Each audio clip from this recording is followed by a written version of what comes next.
not as easy to see our mountains today because of all that low-lying dust that came in from overnight. You know, if it's not the excessive heat, the dust is another thing, and man, you really just don't want to be outside today if you can avoid it. For some people, however, it's unavoidable.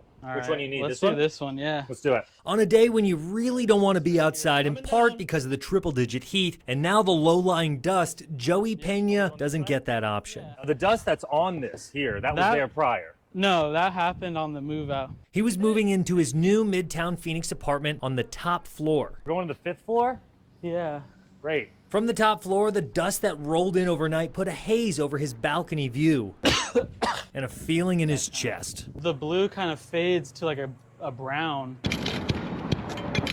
Back down at the street level, outdoor workers like Connor and his crew just getting acclimated to the extreme heat when monsoon season brings another element. If it's really dusty, it's definitely worse in the dust than in the heat. But yeah, the heat's not too bad. You get used to it. But for those with upper respiratory issues, a lingering dust storm isn't something you can just get used to. We heard from a pulmonologist who reminds us to close the doors and the windows ahead of a dust storm. If possible, put your air conditioner on a recirculation setting to keep outside air from getting in. And if you are outside during a dust storm, try and cover your mouth or your nose to avoid the risk of getting valley fever. Meteorologist Jorge Torres says winds from an area without dust or rain can help alleviate our hazy air. These type of particles are so small sometimes, they can get in not just your lungs, but in your bloodstream too. So this was impacting not just those vulnerable communities, but anyone who was outside for a long time.